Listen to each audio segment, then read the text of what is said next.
Good morning everyone. जैसा कि मैंने पीछे अभी 2 वीडियो आपको भेजी है जीएसटी की, उससे नेक्स्ट मैं आपको भेज रहा हूँ। पीछे सबसे फर्स्ट वाली जो वीडियो थी उसमें कुछ पॉइंट्स ऐसे थे जो हमने कहा था बाद में डिस्कस करेंगे, उसके बाद मैं यहाँ पर डिस्कस कर रहा हूँ। सबसे पहले आप स्क्रीन पर देख सकते हैं जर्नी टू जीएसटी, यानी कि जो जीएसटी है उसकी जर्नी किस किस तरीके से हुई, जीएसटी किस तरीके से लॉन्च की गई, उससे पहले ही लॉन्च होने से पहले किस किस तरह की एक्टिविटी हुई। सबसे पहले आप देखते हैं 2000 में इसको डिस्कस किया गया, इंट्रोड्यूस किया गया कंट्री के अंदर, इंडिया के अंदर। गोल कंट्रीज़ में जीएसटी पहले से है, लेकिन 2000 में इंडिया के प्राइम मिनिस्टर ने इसको इंट्रोड्यूस किया 2000 में। उसके बाद 2006 में अनाउंस किया गया यूनियन फाइनेंस मिनिस्ट्री की तरफ से 2006-7 में कि 1 अप्रैल 2010 में इसको इंट्रोड्यूस किया जाएगा। नेक्स्ट 2009 में इसको डिस्कस किया गया पेपर पर, यानी कि पेपर लॉ के अकॉर्डिंग डिस्कस करके रिलीज़ किया गया।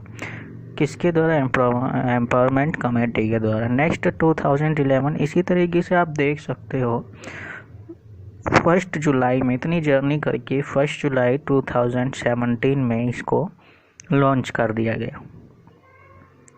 ओके, एंड इसी तरीके से इसमें आगे कई अभी तक आज आज जो भी डेट है 28 मार्च 2020, तो आज तक की डेट में काफ़ी काउंसलिंग हुई, काफ़ी मीटिंग हुई जीएसटी को लेके। तो जो अमेंडमेंट होनी ज़रूरी थी वो भी हुई, तो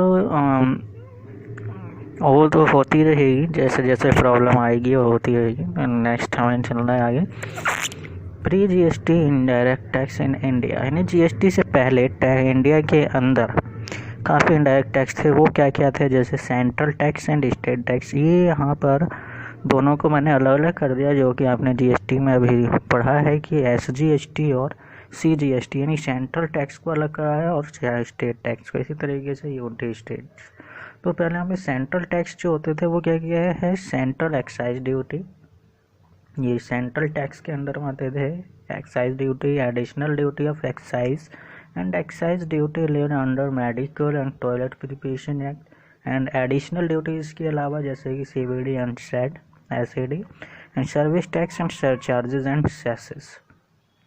ओके, स्टेट टैक्स में क्या कहता है? जैसे कि आप वैट पढ़ा था आपने अभी। Sales tax, central sales tax यानी CST, purchase tax, entertainment tax. इसके अलावा वो सभी चीज़ें जो लोकल बॉडी है अंतर्गत एंटरटेनमेंट होते हैं। लग्जरी टैक्सेस भी स्टेट टैक्स लगाते हैं। Entry tax, taxes on lottery, batting and gambling वगैरह, सरचार्जेस, सेसेस वगैरह भी स्टेट टैक्स लगाते हैं। इसके अलावा पहले 13 सेसेस और थे, इन दोनों को मिला करके अब एक जगह कर दिया है, जिसका नाम दिया गया है जीएसटी। ओके, पहले ये अलग अलग होते थे। Then next RCM. जैसे कि मैंने फर्स्ट वीडियो में मैंने बताया था आपको कि मैं आरसीएम के बारे में नेक्स्ट वीडियो में बताऊंगा। तो यहाँ पर आप देख सकते हैं आरसीएम है क्या चीज़। इसकी फुल फॉर्म होती है रिवर्स चार्ज मैकेनिज्म। इसका मतलब ये है कि जो जीएसटी है वो पे किया जाता है गवर्नमेंट को, लेकिन कौन पे करता है? रेसिपेंट, यानी कि जो परचेज करता है, गुड्स एंड सर्विस रिसीव करता है, उसको पे करना होता है गवर्नमेंट को, ना कि सप्लायर पे करता है। यानी कि जो आरसीएम है, आरसीएम की स्कीम में जो जीएसटी पे करना होता है वो सेलर नहीं करता, बायर करता है। ओके, तो उस सिचुएशन में बोलते हैं आरसीएम यानी रिवर्स चार्ज मैकेनिज्म। ओके, और ये जो होता है आरसीएम जो अप्लाई होता है तो कब अप्लाई होता है?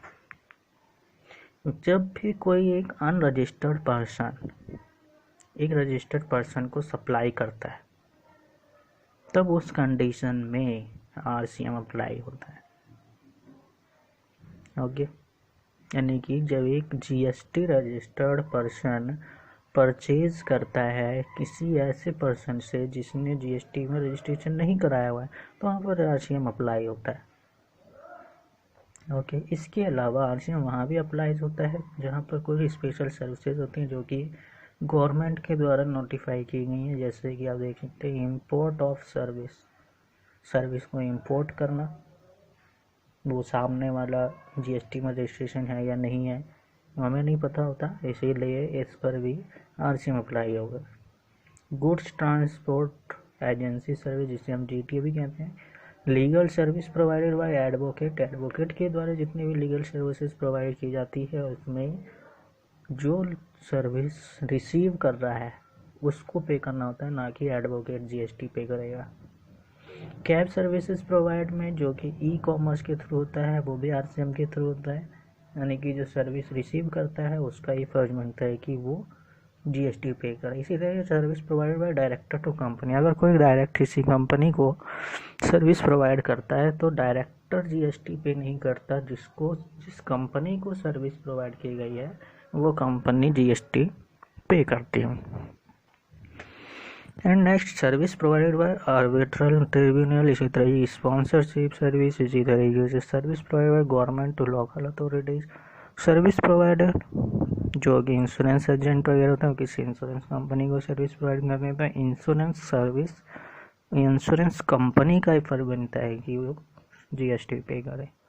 इसी तरीके से रिकवरी एजेंट के द्वारा बैंकिंग को या फिर फाइनेंस कंपनी को या फिर एनबीएफसी को सर्विस प्रोवाइड करती है। ट्रांसपोर्ट ऑफ गुड्स जितने भी होते हैं जो कि एक वैसल का मतलब यहाँ पे शिप्स है, पानी के जहाज द्वारा एक कंट्री से दूसरी कंट्री में ट्रांसपोर्ट करना, उसमें भी जो जीएसटी है वो इंपोर्ट करने वाला एक्सपोर्ट करने वाला नहीं, इंपोर्ट करने वाला करेगा। यानी कि सामने वाला जो सर्विस रिसीव करता है उसको जीएसटी पे करनी होती है गवर्नमेंट को, ना कि जो सप्लाई कर रहा है।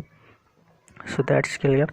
नाउ आप आरसीएम भी समझ गए होंगे आरसीएम क्या होता है, एंड जीएसटी की जो जर्नी है वो भी आप समझ गए। नेक्स्ट वीडियो में मैं आपको भेजूंगा कि एक जीएसटी का जो बिल वगैरह, जीएसटी की जो एंट्री है वो किस तरीके से होती है।